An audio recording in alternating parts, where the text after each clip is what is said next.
والله لازم.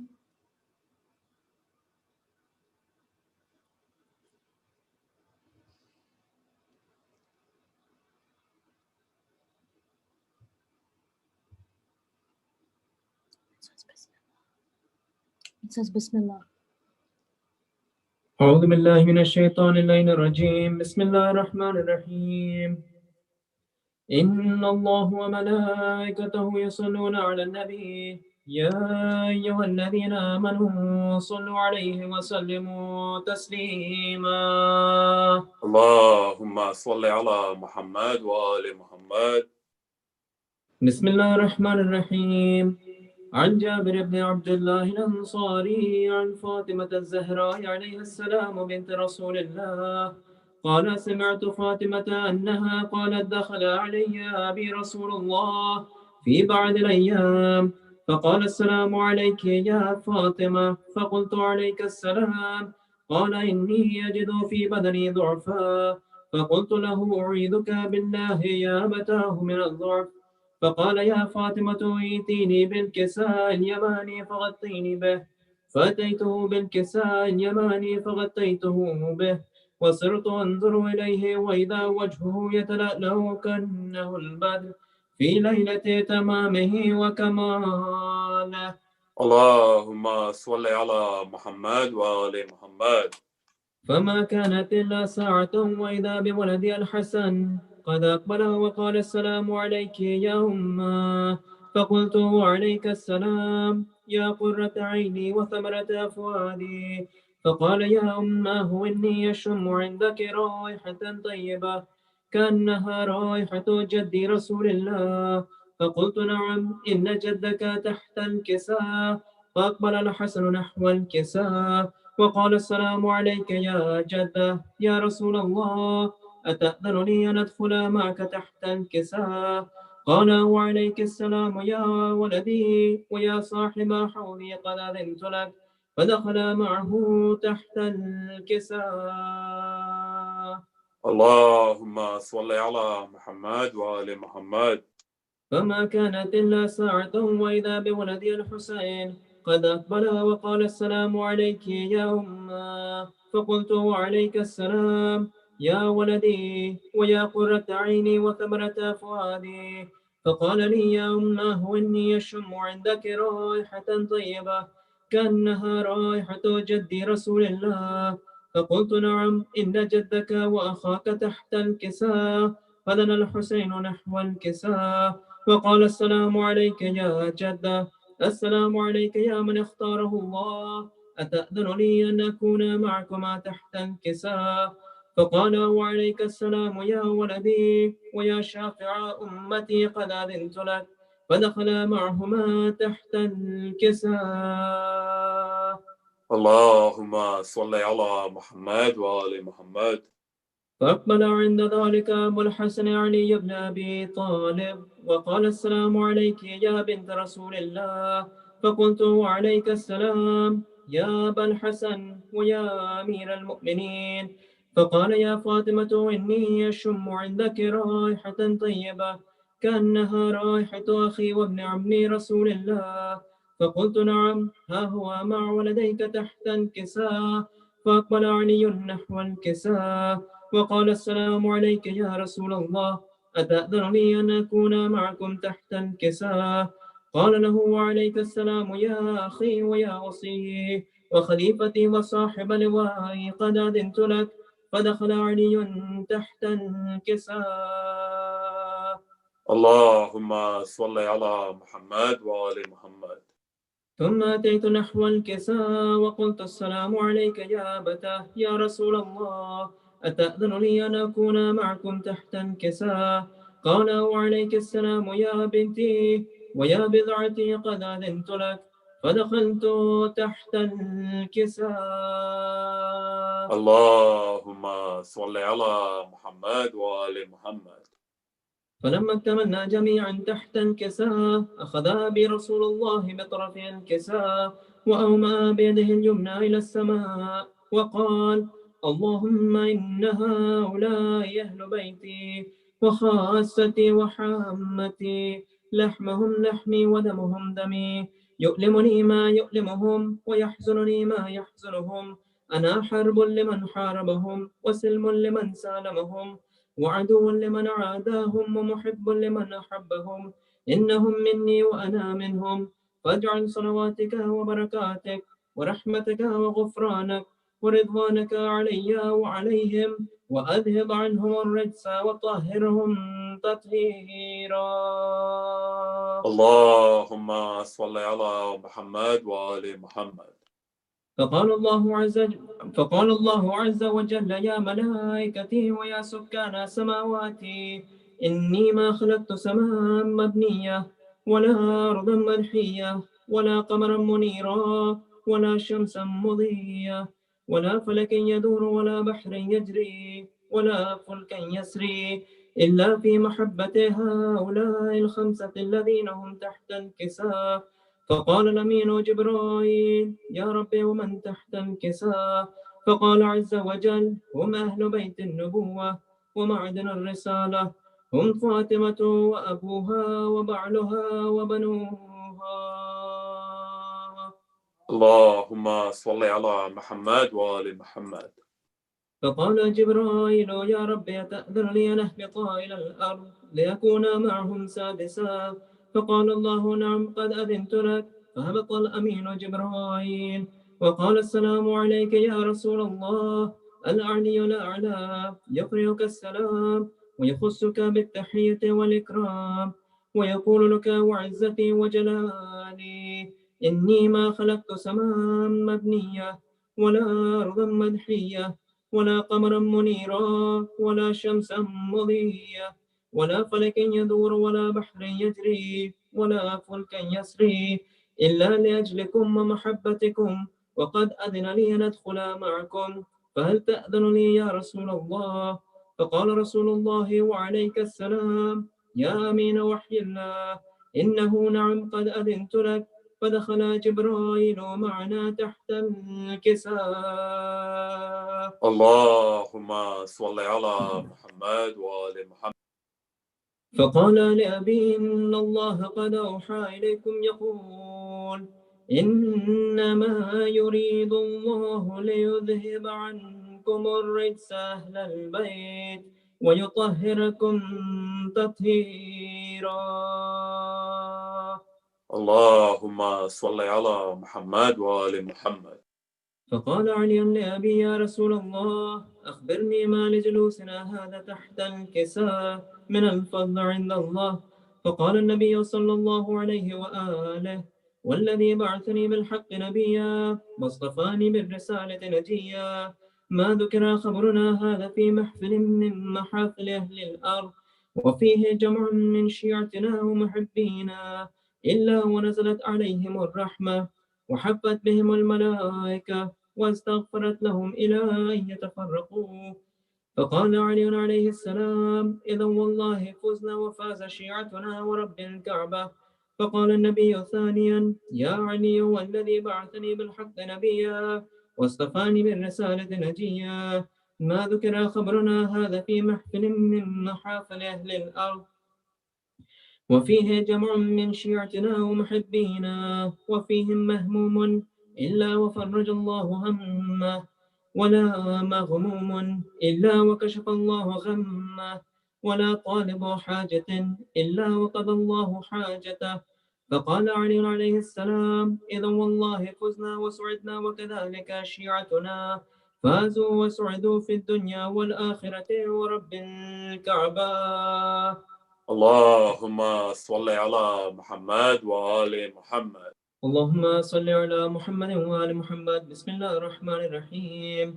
اللهم إني أسألك بحق محمد وأنت المحمود، وبحق علي وأنت العلي الأعلى، وبحق فاطمة وأنت فاطر السماوات والأرض، وبحق الحسن وأنت المحسن، وبحق الحسين وأنت قديم الإحسان، وبحق تسعة المعصومين من ذرية الحسين، وبحق شهداء كربلاء، وبحق أسيران كربلاء، وبحق زينب أم كلثوم، وبحق أبو الفضل العباس. يا رب فاطمة، بحق فاطمة اشفي صدر فاطمة بظهور الحجة. اللهم كن لوليك الحجة ابن الحسن صلواتك عليه وعلى آبائه في هذه الساعة وفي كل ساعة وليا وحافظا وقائدا وناصرا ودليلا وعينا حتى تسكنه أرضك توعا وتمتعه فيها طويلا. اللهم صل على محمد وآل محمد وعجل ایک سورہ فاتحہ کی درخواست ہے تمام مرحومین و مرحومات کے لیے حرمتاً الی اللہ. بسم الله الرحمن الرحيم. إياك نعبد وإياك نستعين أنعمت عليهم غير المغضوب عليهم ولا الضالين.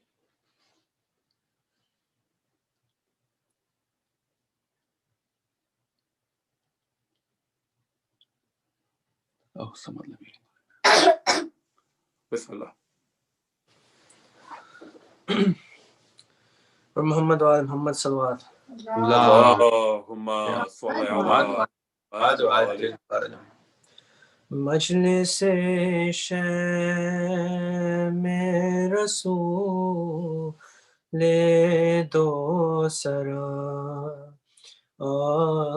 آئے ہیں آپ کے ساتھ شہ عقدہ کشا آئے ہیں فاطمہ آئی ہے رونے کے لیے کھول کے بال فاطمہ آئی ہے رونے کے لیے کھول کے بال دل کو تھامے حسن سبز قبا آئے ہیں مجلس شم رسول صلوات. اللهم صل على محمد وآل محمد.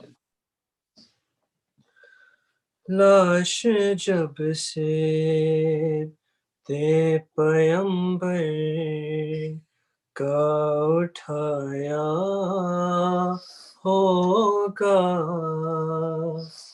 لاشا جب سے تے پیمبر کا اٹھایا ہوگا خلد میں چین محمد کو نایا ہوگا خلد میں چین محمد کو نایا ہوگا لاشا جب سے تے پیمبر کا اٹھایا ہوگا سر کھلے لحد سے تب فاطمہ نکلی ہوں گی سر کھلے لحد سے تب فاطمہ نکلی ہوں گی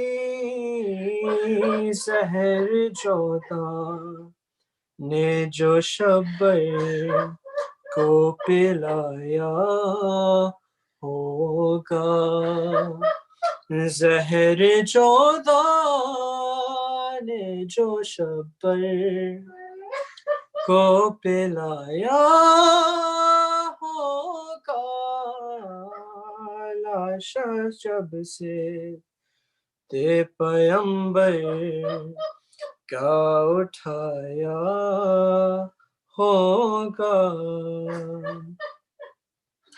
قبر میں حسن تو اس وقت ہی اترے ہوں گے قبر میں حسن تو اس وقت ہی اترے ہوں گے مانے جب دامن تطہیر بچھایا ہوگا مانے جب دامن تطہیر بچھایا ہوگا لاشا جب سے پیمبر کا اٹھایا ہوگا دل کے سب حسن نے مان نکالے ہوں گے دل کے سب حسن نے مان نکالے ہوں گے صحرا قاسم کو خیالوں میں لگایا ہوگا سحر قاسم کو خیالوں میں لگایا ہوگا لاشا جب سے پیمبر کا اٹھایا ہوگا داستہ حسن نے اپنی جو سنائی ہوگی داستہ حسن نے اپنی جو سنائی ہوگی ماں نے رو رو کے کلیجے سے لگایا ہوگا ماں نے رو رو کے کلیجے سے لگایا ہوگا لاشا جب سے پیمبر کا اٹھایا ہوگا جو کہ مادر کے جنازے پہ نہ گھر سے نکلی جو کہ مادر کے جنازے پہ نہ گھر سے نکلی کیسے بیمار انہیں شام میں لایا ہوگا کیسے بیمار انہیں شام میں لایا ہوگا لاشا جب سے پیمبر کا اٹھایا ہوگا خلد میں چین محمد کو نہ آیا ہوگا سوا اللهم صل على محمد وآل محمد وعجل فرجهم.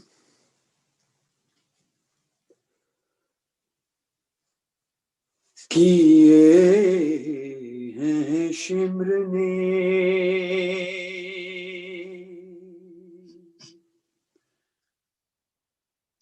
دو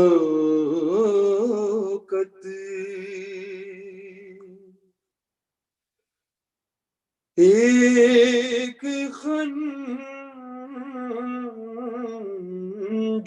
سے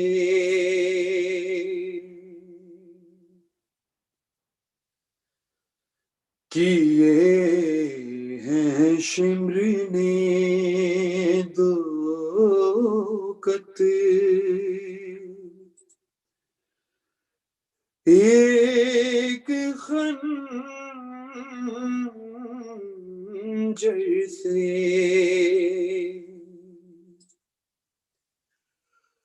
لہو حسین کا پوچھا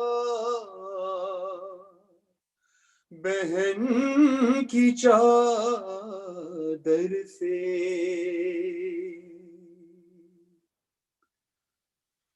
لہو حسین کا پوچھا بہن کی چادر سے، کیے ہیں شمر نے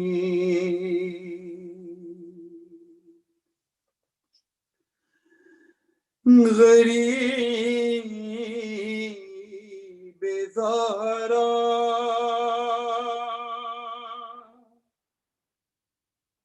وہیں روتے روتے مر جاتا،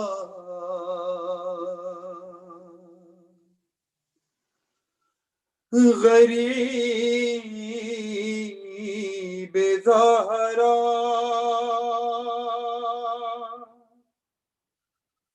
وہیں روتے روتے مر جاتا، بہن اٹھا کے نہ لاتی جو لاش اکبر سے،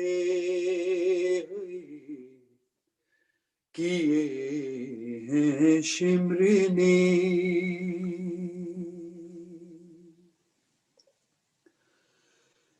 کسی نے بالوں سے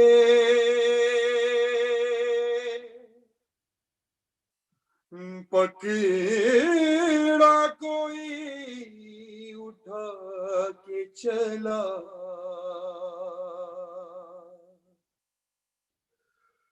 کسی نے بالوں سے پکڑا کوئی اٹھا کے چلا، سر حسین کو مارا کسی نے پتھر سے، کیے ہیں شمر نے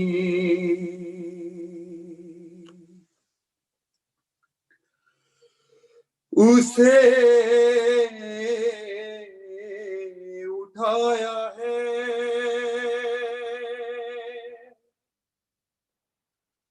بابا کی لاش سے ایسے،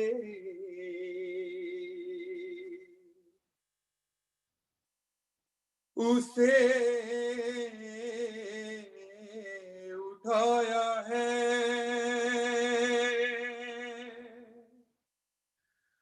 بابا کی لاش سے ایسے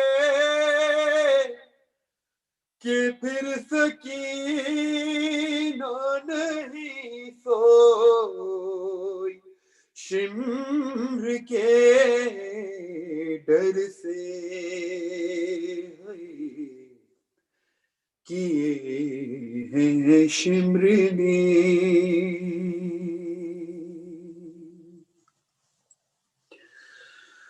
بہن کا پردہ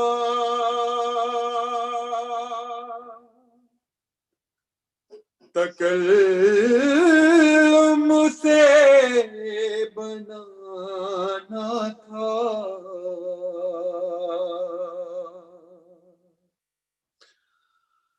بہن کا پردہ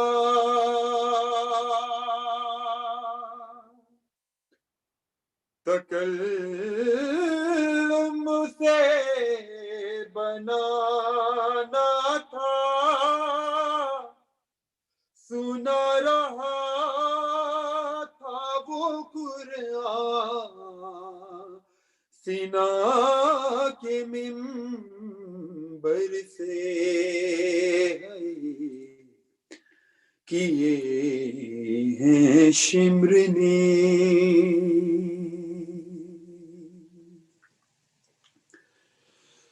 یوں خیمگاہ سے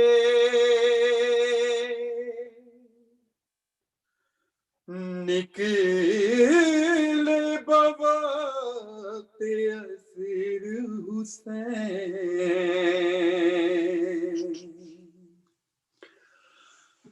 یوں خیمگاہ سے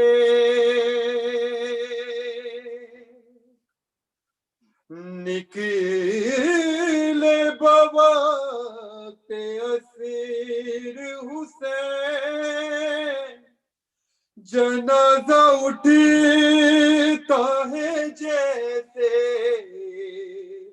کوئی بھرے گھر سے، کیے ہیں شمرنی دو قطرے، ایک خنجر سے لہو حسین کا پہنچا، بہن کی چادر سے کیے ہیں شمرنی، اللہ کا مزادمین والمحمد وآل محمد صلوات اللهم صل على محمد وآل محمد وآل محمد صلی اللہ علیہ صل على محمد وآل محمد. آج صدا حسن کا زہر سے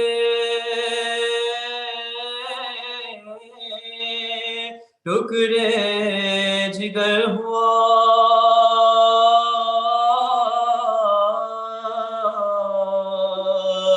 سپارہ دل کاہوں سے زیر و زبر ہوا، سم کا جو روئے پاک ظاہر اثر ہوا، حال و سما میں پاک آئے زندگر، حال و سما میں پاک آئے زندگر ہوا، راحت میں فرق اور شکم میں خلل پڑا، کر کر کلیجہ دشت کے اندر نکل پڑا، کر کر کلیجہ دشت کے اندر نکل پڑا، بستر پہ درد دل سے تڑپنے لگے امام، صدمے سے سبز ہونے لگا روئے سرخ فام، چلائے ہاتھ سے یہ کلیجے کو تھام تھام، دوڑو بہن کے کام ہمارا ہوا تمام، دوڑو بہن کے کام ہمارا ہوا تمام، یہ کہتے کہتے رخ پاک ہو گیا، چلا دے کے ہائے جگر چاک ہو گیا، چلا دے کے ہائے جگر چاک ہو گیا، دوڑی جناب زینب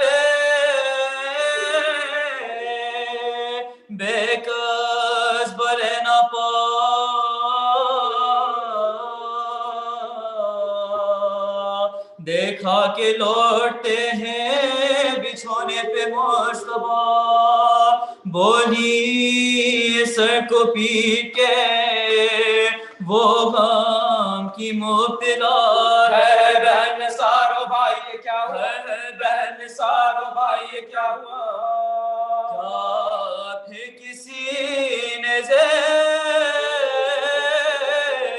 دغا سے پلا دیا کس نے میرے کلیج پہ خنجر چلا اس نے میرے کلیج پہ خنجر چلا دیا فرماتے تھے حسن کے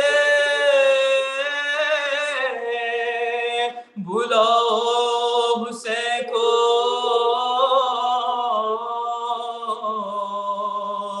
تھا دم بدم یہ حکم کے لو حسین کو بھائی کا حال زار سناؤ حسین کو ٹکڑے میرے جگر کے دکھاؤ حسین ٹکڑے میرے جگر کے دکھاؤ حسین کو کہہ دو کہ جلد آئیے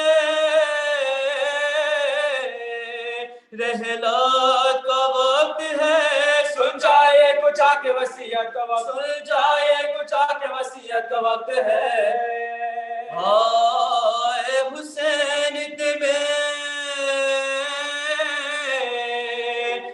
باچش میں اشک بار چلاتے تھے کہ آپ کی غربت کے میں نثار شب گلے کو چوم کے کہتے تھے بار بار میں تم پہ صدقے میرے نانا کے یاد میں تم پہ صدقے میرے نانا کے یاد کا مجھے سے زیادہ ظلم و ستم تم پہ ہوئیں گے ہم قبر میں تمہاری مصیبت پہ ہم قبر میں تمہاری مصیبت پہ روئیں گے یا تمہاری گود میں نکلے گا میرا دام تم دو گے ہم کو غسل و کفن جب مریں گے ہم ہوگا تمہارے پاس نہ کوئی بجو زنا ہاتھ سرانے ہو گیا خنجر ہاتھ سرانے ہو گیا خنجر سب تو بعد مردی آج سے سوئے گا لاشا تمہارا گھوڑوں سے پامال لاشا تمہارا گھوڑوں سے پامال ہوئے گا دے جگر سے غش ہوئے شاہ فلک جناب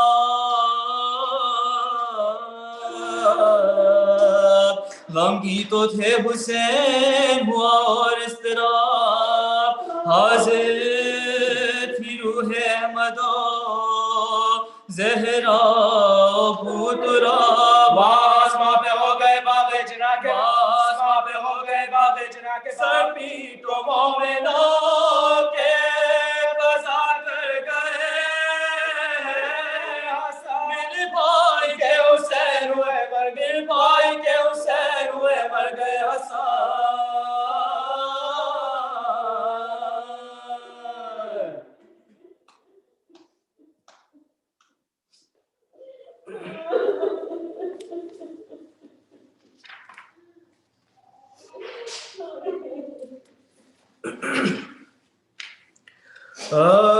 زخمی جرن میں فاطمہ کا گل بدن ہوا اور پرزے تن میں لباس کہن ہوا غش پشت زلجنا پا شاہ زمن ہوا دست علم سے چاک نبی کا کفن دست علم سے چاک نبی کا کفن ہوا زخموں کے منہ سے خون کے دریا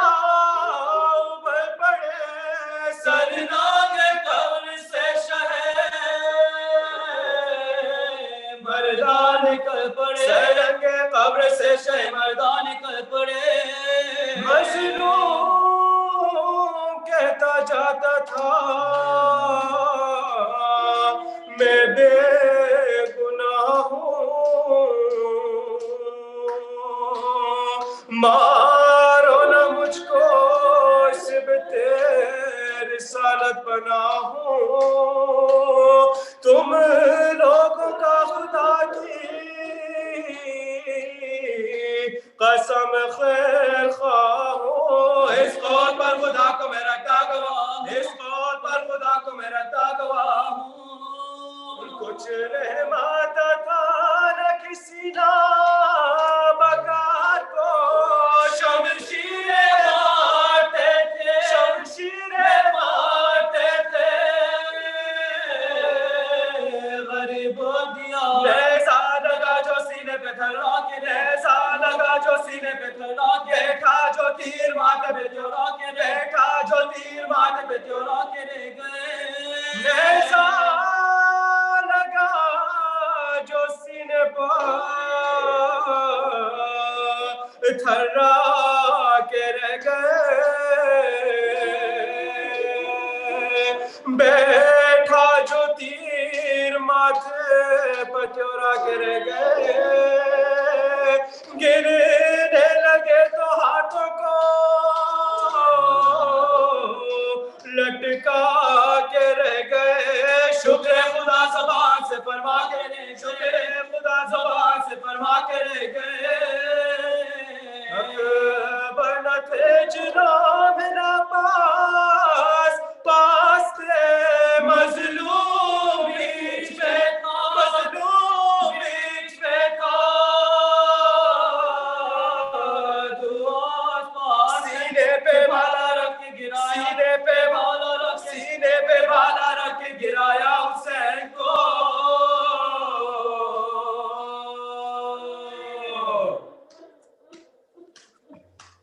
جزاک اللہ.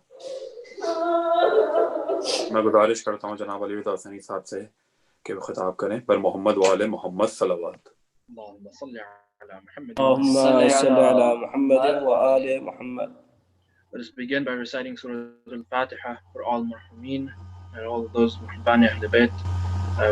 With no reciter of Surah Al-Fatiha. Bismillah ar-Rahman ar-Rahim. إياك نعبد وإياك نستعين اهدنا الصراط المستقيم صراط الذين أنعمت عليهم غير المغضوب عليهم. بسم الله الرحمن الرحيم. بسم الله الرحمن الرحيم. بسم الله الرحمن الرحيم.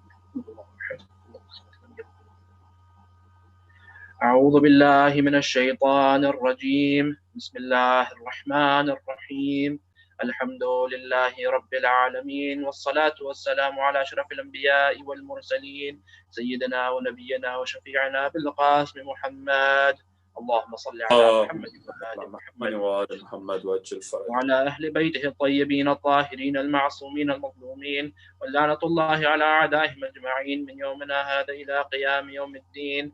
أما بعد فقد قال الله سبحانه وتبارك وتعالى في كتابه الكريم. بسم الله الرحمن الرحيم. لقد كان لكم في رسول الله أسوة حسنة. صدق الله العلي العظيم. اللهم صل على محمد وآل محمد وعجل فرجهم. In Surah Al-Ahzab, Allah subhanahu wa ta'ala says, Bismillah ar-Rahman ar-Rahim, لَقَدْ كَانَ لَكُمْ فِي رَسُولِ اللَّهِ أُسْوَةٌ حَسَنَةٌ. That certainly there's been for you in the Messenger of Allah an excellent example. That indeed Allah has given us an example by which we may live our lives, so that we may truly follow His religion. That Allah has equipped us with all of the means necessary for us to properly follow the religion of Islam, and among those means is a prophet whom we can emulate. And that emulation should take place in our daily lives. Right? It's one to follow for our daily lives and for how we conduct ourselves as Muslims, not just in in our conduct with other people, from everything, including the way we treat the environment, the way we treat other people, the way we treat our elders and our teachers, etc.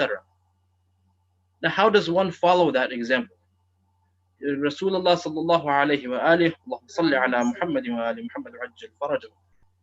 In addition to him, there are the Ahlul Bayt whom we can follow. And indeed, in Hadith Qisa, which we heard Just now we heard Hadith al-Kisa, and in that beautiful Hadith al-Kisa, Rasulullah says, "Innahum minni wa ana minhum," that indeed they are from me and I am from them. So therefore, if we want to look at how to follow that uswatun hasana, how to follow that example of Rasulullah, there is the Ahlul Bayt alayhimus salam, whom we can follow, whom we can also look toward as examples through which we can understand that example of Rasulullah. That indeed in their akhlaq, in their conduct, they resemble the Prophet of Islam. Surely that's the reason why, toward the end of the life of Rasulullah, then when he was coming back from his final trip on Hajj, Rasulullah says that I'm leaving behind for you two things of great importance.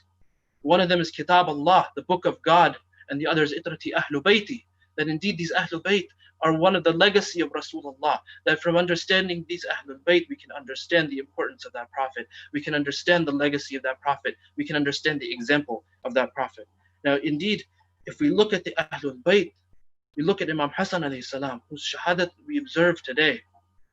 And historians say that in his form, in his manner, in his nobility, that he resembled the Prophet in every way. That even in his physical look, he resembled Rasulullah. And beyond the historians, let's leave the historians out of this for one moment. Rasulullah himself, time and time again. Imam Hassan alayhi salam was only 7 or 8 years old when Rasulullah left this world.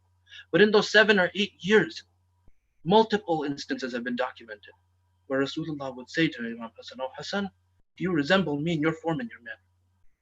That even the conduct of Imam Hassan as a child was telling enough that Rasulullah could say that Imam Hassan resembles him and is like him and is the living embodiment of that uswatun Hassan. That if we look at that presence of Imam Hassan, he was somebody whose presence was commanding. He was somebody he was respected. He had that social standing among people. And indeed, if we look at that charisma of Imam Hassan, they say that even the enemies, when they would hear Imam Hassan speaking, Imam Hassan would finish his speech, they would be sad, they would want to hear more. Even the enemy of Ahlul Bayt could not help but revere that charisma of Imam Hassan alayhi salam. Now, if we look toward the generosity of Imam Hassan, we know this is a very important aspect of Imam Hassan's life, an important takeaway that we can understand for our own lives from the life of Imam Hassan alayhi salam. It said that one time the Imam was passing by some poor people. They were sitting on the ground, they were eating bread. And they invited him, they said, "Yabna Rasulullah, come down and eat bread with us." Imam Hassan alayhi salam, look at the way that he conducts himself. He doesn't decline their invitation. That would hurt somebody's feelings. Imam Hassan alayhi salam is very conscious not to do that. He eats with them, but he doesn't just take from the poor. Right? Normally, one of us, we would say, okay, well, we're not going to take from the poor people, right? We're not going to take from people who have less than us. But what Imam Hassan alayhi salam does is he invites them. He says, "Come with me." And after eating with them, he gives them food and he gives them clothes. That's the conduct of Imam Hassan alayhi salam, that he's somebody who not only did not hurt the feelings of those individuals, he did not demoralize them or make them feel lower, but at the same time he gave, and he gave out of his own generosity of his heart. And somebody came and asked Imam Hassan alayhi salam for money. He was in need. He said, "Yamna Rasulullah, I am in need." And Imam Hassan alayhi salam tells him, "Write down the amount that you need. Write down that number, give it to me, and I will give you what you need." The man writes down the number, he gives it to Imam Hassan. And Imam Hassan alayhi salam doesn't just give him that much, he doubles his request. He doubles his request. That the people around Imam Hassan alayhi salam say, "Oh Imam, if you had just given him what he asked you, that would have sufficed. That would have been enough. There was no need to give more than that. What you gave him was plenty." But Imam Hassan alayhi salam says that no, indeed, that wouldn't do justice to this individual. Why? You and I, if somebody asks you for a certain amount of money, you give them exactly what they need, right? Imam Hassan doubled that. Why did he do this? And he did it because and the reason Imam Hassan gives is very beautiful. He says that when somebody comes to you and asks you, that's a certain level, they're demoralized by that point. That they go and they ask someone else. That feeling where they can't provide it for themselves. So they have to go and ask for somebody. Go and ask from somebody else. That they feel they have lost that dignity. And there's that sense of uncertainty. They don't know if you'll give it to them. They don't know if the person will give them what they need. That they have these sleepless nights. That they face this uncertainty. They go between despair and hope. And if if you simply just fulfill the needs and you fulfill exactly the amount that they asked you, then that wouldn't do justice to that degradation that happens, to that feeling of degradation, that feeling that they're not doing enough for themselves, that they're not able to provide for themselves, and that feeling of uncertainty, that anxiousness that comes with asking another person. And there's narration after narration. If you look through the life of Imam Hassan alayhi salam, there's no shortage of instances where people have asked the Imam and he's given them more. That a Bedouin asked Imam Hassan alayhi salam for money. He was also in need. Imam Hassan alayhi salam ordered that his entire safe of money be given to this man. 22,000 dirhams be given to this man. And he says, Imam, you didn't even let me tell you how much I needed. Imam Hassan alayhi salam says, we give before we're even asked. We give before the request. That's the way of the family of Rasulullah, that they give before they're even asked. And sometimes we like to hold on to our wealth. We don't like to see that bank account number go down. We don't like to, if somebody asked us for money, maybe we'd ask several different questions. Where is this money going to be going to? How is it going to be used? Show me proof that you're using it this way. This was not the way of Imam Hassan alayhi salam. Yes, there's transparency, and that makes sense, but with the sunnah of Imam Hassan, the seerat of Imam Hassan alayhi salam, is that he would give freely, and he would give more than what was asked of him. And there's another narration as well, another story, where Imam Hassan and Imam Hussein and Abdullah ibn Ja'far, the husband of Sayyidah Zainab salamullahi alayha, that they were going on a journey. They had gotten separated from their cargo, and they were hungry and thirsty after a certain point. And they went around to try to find somebody who would give them water, who give them food, maybe a place to rest. And they found a tent, and there was a woman in the tent, and they asked her, do you have any water that you can give us? And she says, no, I don't have water, but I do have a sheep. You can milk the sheep, you can drink the milk. So they do that. And then they ask her, do you have any food that you can give us? And the woman says, all I have is that one sheep. You can slaughter the sheep, you can eat the meat. So they do just that. They slaughter the sheep, they eat, they rest for some time, and they tell her that we're from the Quraysh. So if you ever go to Medina, we will make good on this. We will return the favor. So they go back on their way. And that woman's husband returns later. And he's very upset. He says, why did you give this entire sheep to be slaughtered, to be milked and slaughtered? Why did you do that? Some people who just told you they're from Quraysh. And this woman later on, she does go to Medina. And Imam Hassan alayhi salam recognizes her. And he says that, do you remember me? She says, no, I don't remember you. Imam Hassan alayhi salam says, I'm that one that you provided the milk and the meat to from that sheep. And he says, and he gives this woman 1,000 sheep in return. And 1,000 dinars. And then she sends her, he says, go to my brother Hussein. And Imam Hussein also gives her 1,000 sheep and 1,000 dinars. And then she sent over to Abdullah ibn Ja'far, where yet again, 1,000 sheep and 1,000 dinars. This is how Ahl Muhammad conducts themselves. This is uswatun hasana that you really see through Imam Hassan alayhi salam's life. This is that emulation of Rasulullah. This generosity, it's unprecedented generosity. We can't even imagine doing something like this for somebody. And meanwhile, here we all are, we're looking for examples and role models. We go to Hollywood, we go to sports, no matter where it might be, that we look for some sort of role model. What better role model is there than Imam Hassan alayhi salam, than Ahlul Bayt, than Rasulullah? In fact, if the Quran is telling you that your role model is Rasulullah, where else should we be looking? If Rasul and Ahl Rasul are our examples, innahum minni wa ana minhum, they're from me and I'm from them, surely that means that their conduct, the conduct of Rasulullah lives in them as well. That's what we should be looking at for our own lives. We don't need other role models. It's not necessary for us. And when Imam Hassan alayhi salam, story after story, I could keep naming these stories. He saw a slave one time. He was eating bread, and he'd give some bread to a dog. He'd eat some more, he'd give some bread to the dog. And Imam asked him, why are you doing this? What's the reason behind this? And the slave tells him that I am ashamed. I would be ashamed if I ate and I left this dog hungry. Imam Hassan alayhi salam says, stay right here. he goes to the master of that slave. He buys the slave, and he buys the garden in which the slave would work.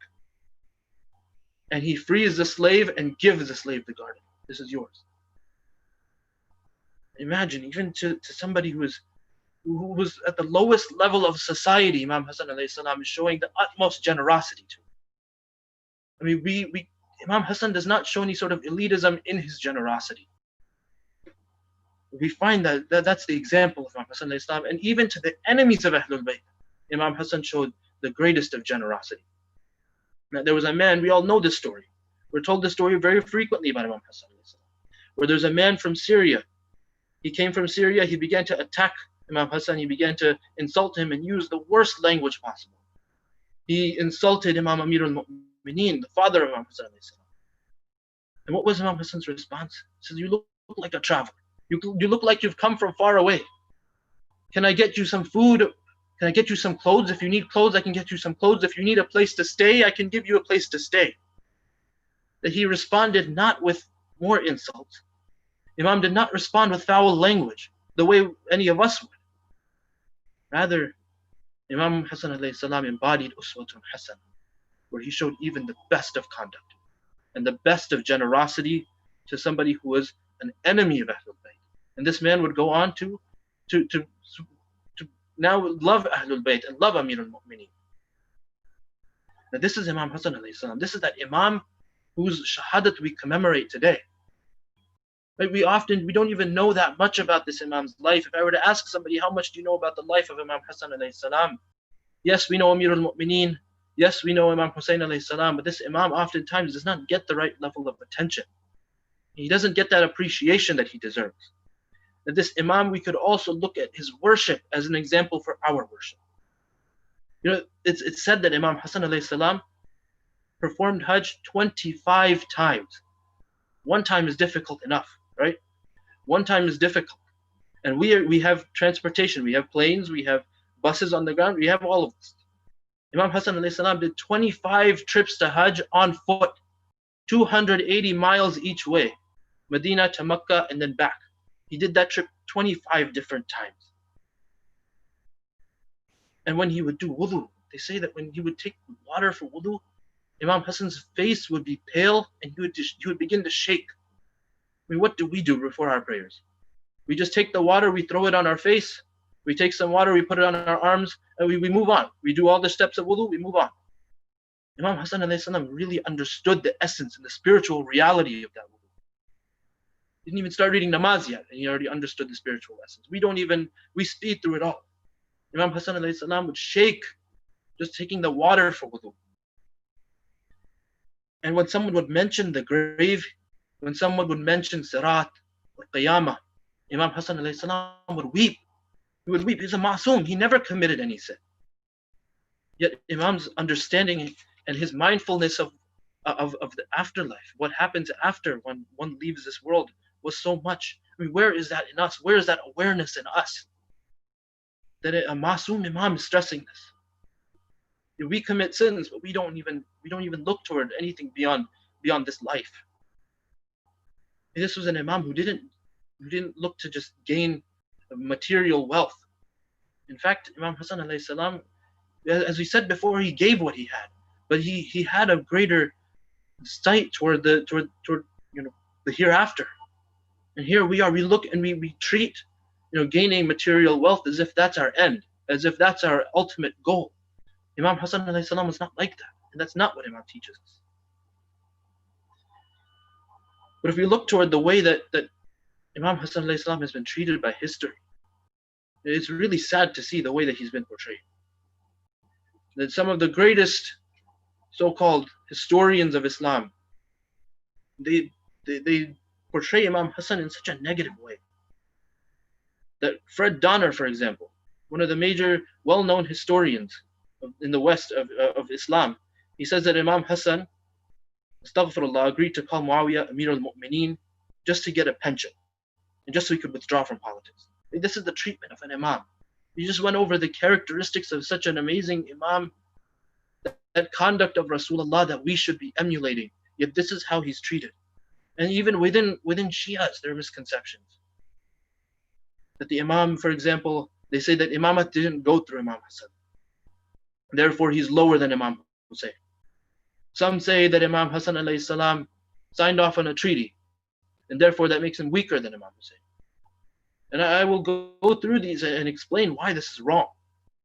First, we'll start out with this idea that somehow Imamat did not go through Imam Hassan. That's untrue. It is untrue. It's because Imam Hassan alayhi salam's daughter married Imam Sajjad alayhi salam, from which the birth of Imam Baqir alayhi salam. Allahumma salli ala Muhammad wa ali Muhammad. So by that logic, if somebody says that Imamat did not go through Imam Hassan, then they must also say that the Imams have no lineage with Rasul. Because if Bibi Fatima salamullahi alayha, Allahumma salli ala Muhammad wa ali Muhammad, if her relation constitutes a lineage with Rasulullah, then surely the daughter of Imam Hassan alayhi salam should constitute lineage to the second Imam alayhi salam. That would be the first misconception that comes about Imam Hassan alayhi salam. And the second being that Imam Hassan alayhi salam, he accepted a treaty, therefore he's somehow lower, which is again not true at all. Imam Hassan alayhi salam, that was not what he wanted to do. He didn't want to sign off on the treaty, of course. But you look at the followers or the people on Imam Hassan alayhi salam's side, and you'll understand why the treaty was the right decision. And Muawiyah, for example, he was afraid of fighting Imam Hassan fairly. He didn't do it. He didn't fight Imam Hassan alayhi salam fairly. Rather, he had his men, create these false rumors, create discord in Imam Hassan alayhi salam's on his side. He would bribe the Imam's military leaders, sometimes as high as 1 million dirhams, to switch over to Muawiyah's side, and they accepted it. They accepted this happily. He would offer them military positions, military commanderships. He would offer them governorships sometimes. He would even offer them marriage in the Umayyad family. So they left Imam Hassan. They deserted this Imam. May Allah never make us like those people who deserted Imam Hassan. This is a lesson for every one of us, that we cannot become like these people who sold out, who deserted their Imam for money, deserted their Imam for this world, and didn't even get this world and didn't get the hereafter. That he would offer these governorships, these positions, and these people would take it.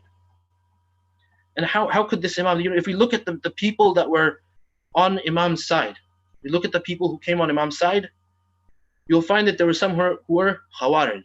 All they cared about was removing Muawiyah. They would remove Muawiyah. Their plan was, we'll remove Muawiyah first, and then after that, when Imam Hassan takes power, we'll betray him as well. That was one group. You had the true followers of Ahlul Bayt, of course. The true followers, the true Shias of Ahlul Bayt who believed in Muhammad and Ali Muhammad. But you also had some other people who were only interested in the spoils of war. That, okay, we'll go and we'll destroy Muawiyah's government. We will take money from there. We will become rich off of this process. So they had really no loyalty to the Imam at all. And then you have another group of people who simply joined the side of Imam Hassan because their tribal leaders joined Imam Hassan. They blindly followed. They blindly followed their tribe. Their tribe joined the Imam, they also joined along with them. They had no interest, no loyalty. They had no attachment to the Imam whatsoever. So when Imam asks for these people's full commitment, he notices that this discord is happening. That even Muawiyah's spies within the army, they begin to spread rumors that Imam Hassan isn't really looking to fight at all. He's really looking to just cut a secret deal with Muawiyah. They're spreading these false rumors. And as a result, there's a lot of discord. That it reaches a point where Imam Hassan asks people for their final commitment. Commit to my cause now. We can go and we can confront Muawiyah together. But what happens is a riot breaks out instead. There's a point in Madain where Imam Hassan alayhi salam is stabbed in the thigh with a dagger by a Khawarij. One of the men who was supposedly on his side betrays Imam Hassan and stabs him with the dagger to the bone. That Imam loses so much blood that he becomes weak. I mean, with these types of followers, is it possible then that Imam Hassan could wage a full-on war with Muawiyah without the entire Shias of Ahlul Bayt being killed in the process? That if we look at the numbers, 12,000 people, they say 20,000 originally with Imam Hassan, 60,000 on Muawiyah's side. But 8,000 people left Imam Hassan. That brought it down to 12,000. 12,000 versus 60,000. 1/5 of the army of Muawiyah. So we cannot criticize Imam Hassan alayhi salam for being weak by any means. He was not weak. In fact, by him signing that treaty, he saved the lives of so many Shias of the Ahlul Bayt. That had he gone to war, the Shias of the Ahlul Bayt would have been killed. There would have been no Karbala if there were no Shias of Ahlul Bayt left over. That if not for Imam Hassan's contributions, you and I would not be Shia today. There would be no love of Ahlul Bayt left if Imam Hassan did not do what he did. So instead of attacking Imam Hassan alayhi salam, we really have to study the circumstances and understand the circumstances. Every Imam lives in their own circumstances, where there's an appropriate thing to do at that time. And had Imam Hussein alayhi salam been in Imam Hassan alayhi salam's position, he would have done the exact same thing. Every word that he spoke would have been exactly the same. So we cannot by any means lower the status of this Imam, of Imam Hassan alayhi salam. And even if we look at the treaty that Imam Hassan alayhi salam agreed to, that yes, Muawiyah would get the Zahiri Khilafat, but he would have to act in accordance with the Sunnah and with the Quran. He would have to act in accordance with the precedent of Rasulullah. He'd have to act in accordance with the Quran. That also Muawiyah would not be allowed to appoint a successor. Of course, Muawiyah did not make good on this one. Muawiyah violated this term. But also the people would be left in peace. There would be no more warfare between the Muslims. And another term was that the friends of Amir al-Mu'mineen, the followers of Imam Ali alayhi salam, they would also be left in peace. So their households, their businesses, their livelihood, they would not be threatened. That no harm would come to anybody in the Prophet's family. None of the Ahlul Bayt would also experience any sort of threat. And that the name of Amir al-Mu'mineen, Imam Ali alayhi salam, could not be cursed during the Jummah khutbah. Because that was a practice that Muawiyah instituted. That in the Jummah prayers, they would curse Amir al-Mu'mineen. Through this treaty, Imam Hassan alayhi salam had him agree to this term that he would no longer do that. But of course we know, some may ask, okay, why did Imam Hassan alayhi salam sign off on this agreement at all? If he knew Muawiyah was not going to make good on the terms. If he knew that Muawiyah was going to violate these terms. Well, even when Muawiyah violated these terms, history today knows that Muawiyah was a dishonest one. We know today that he was a liar, that he broke this promise. While Imam Hassan alayhi salam was the man of integrity. That is how Imam Hassan alayhi salam saved your religion and my religion. He saved our religion by taking the path of peace. Of course there were people that wanted to go to war with Muawiyah. Of course that was a situation. And of course Muawiyah was a tyrant. Let there be no doubt that Muawiyah was a tyrant. But at the end of the day, Imam Hassan alayhi salam's contributions are what kept our religion alive today. And it's why you and I have Imam Hassan alayhi salam's example to follow, so that we may understand uswatun hasan. I mean, this is an imam who, despite being, of the Panjatan, despite being in Mubahila, despite being one of the Kisa, to this day we don't understand him and fully appreciate his contributions to this religion.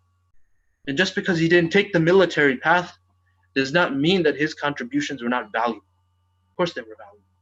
And there could not be any Karbala without Imam Hassan alayhi salam.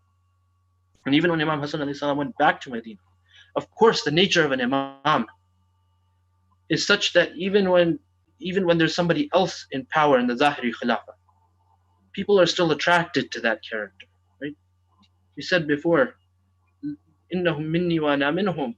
Even within Hadith al-Qisa, Rasulullah says, lahmuhum lahmi wa damuhum dami. Their flesh is my flesh, their blood is my blood. So naturally, people, the same way that they would be attracted to Rasulullah, they would be attracted to members of the Ahlul Bayt as well. They would be attracted to Imam Hassan alayhi salam as well. So of course that is perceived as a threat by those in power. Now Muawiyah la'natullahi alayhi, what he does is he bribes the wife of Imam Hassan alayhi salam. She's promised marriage to Yazid, she's promised money to poison Imam Hassan. But we usually talk about the poisoning of Imam Hassan as if it happened just one time. Narrations say it didn't just happen one time. Imam Hassan was poisoned 7 times. 7 different times the grandson of Rasulullah was poisoned. That in 6 of those occasions, Imam Hassan would go to the grave of Rasulullah and he would pray for his health and then he would be healed. But by the 7th time, they say that Jorda, the wife of Imam Hassan, poisoned water. Then Imam Hassan drank that water. This poison was unlike any other. This poison took effect immediately. Then Imam Hassan began to vomit his own blood. That pieces of the liver of Imam Hassan would come out.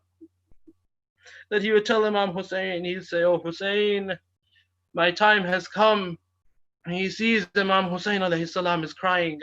He says, "Oh, la yawm ka yawmika ya Aba Abdullah." That even when pieces of his liver are coming from his body, Imam Hassan is saying, "There's no day like your day, O Aba Abdullah." That even in such pain, Imam Hassan alayhi salam is reading the Masaib of Imam Hussein. He says, "Oh Hussein, when it's time to bury me, take my body and bury it near the body of my grandfather Rasulullah, for I deserve to be buried near my grandfather. But if they object, if they cause any violence, oh Hussein, don't let there be a drop of blood shed. That take my body and bury it at Baqi instead." And so when that time comes, when Imam Hussein alayhi salam takes the janazah of his brother, he moves toward the grave of Rasulullah. The enemies see that the body of Imam Hassan is about to be buried near the body of Rasul. They begin to say, "This cannot happen. We can't let the body of Hassan be buried there." They begin to fire arrows. 70 arrows pierce the janazah of Imam Hassan. They say 7 of those arrows pierce the body. And Imam Hussein alayhi salam must bury this body. He must bury the body in Baqi. But we must understand that at least Imam Hassan alayhi salam had his brother, that Imam Hussein could give him a proper ghusl and kafan. But if we go to the Asr Ashur, the body, the headless body of Imam Hussein lies on the khak of Karbala. They begin to loot, the enemies begin to loot the body. One man takes the turban of Imam Hussein. One man takes the shoes of Imam Hussein. One man takes the sword, takes other possessions of Imam Hussein. But there comes that time, one man sees a ring covered in the blood of Imam Hussein. He wants to take this ring off the finger, but the ring won't move. He takes a dagger, he cuts the finger of Imam Hussein. But it did not end here. Shamia Ghariba, Umar ibn Sa'ad says, "I need volunteers to trample over the body of Hussein." 10 men come forward, 10 horses trample over the body of Hussein. They say that the sounds of the bones of Imam Hussein breaking under the hooves of the horses could be heard. Inna lillahi wa inna ilayhi raji'un.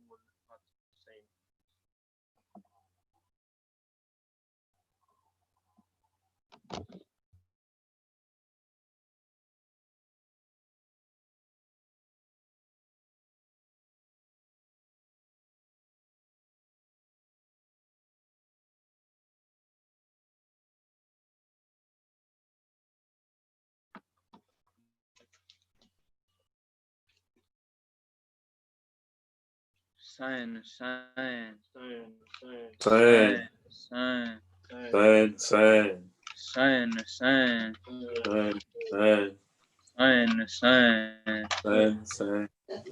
Allah दिखाए ना बरादर का जनाजा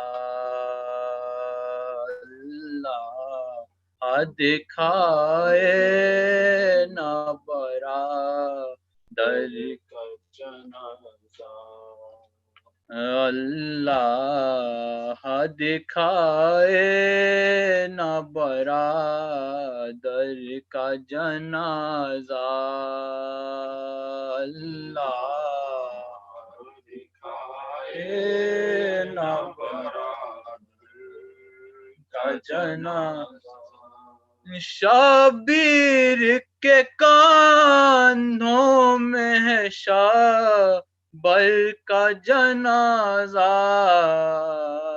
अल्लाह दिखाए ना बरादर का जनाजा ताबूत के अंदर ये नहीं लाश हसन की ताबूत के अंदर नहीं